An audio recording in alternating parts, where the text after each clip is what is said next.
The expo all started with a contest that best-selling author James Patterson put out the week before Christmas. We received a check with $8,500. It was seed money. What the mission is of the expo, and it's to bring books to life for children, to expose them to authors, and to hopefully instill a love of reading, and to promote literacy, which we feel is such an important part of a child's development. Our sponsorships are growing year over year.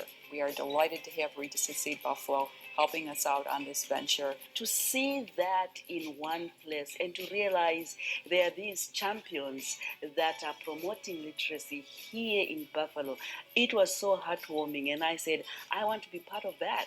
It's just beautiful to be here, and I think it's such a unique place. And then to find literacy being promoted in a place like this one. Reading is so important. It's fundamental. No matter what path the child takes, reading is going to be part of that success story. We would like to make this a year-long mission and a focus on literacy.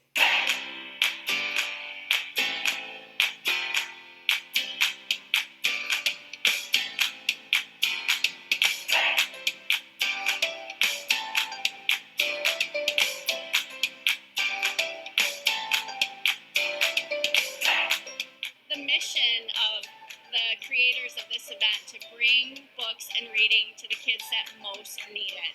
I think how could you say no to something like that? It's really amazing. And because there haven't been author and illustrator visits at some of these schools, they have welcomed us wholeheartedly with such open arms and such love and such excitement.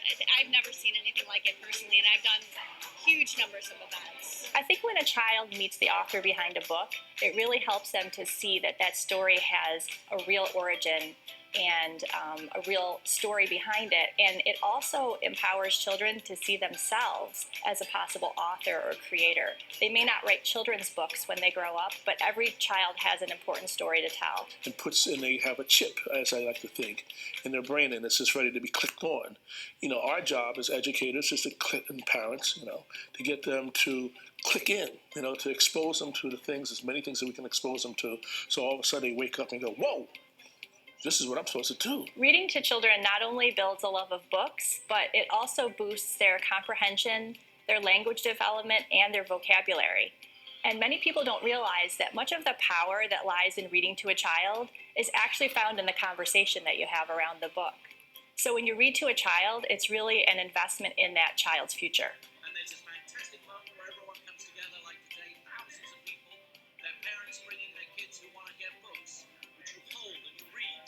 And that's such an exciting thing in a way, in an age where we're full of screens and distractions. To be able to make this happen is, I think, exceptional. So authors should come here and they should experience it themselves. I think that this is right in the wheelhouse of our mission, of how do we take education outside of the classroom and put it in the community.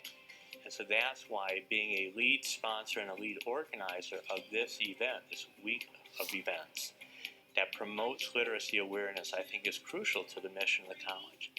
Those conversational turns when you're reading a book with a child.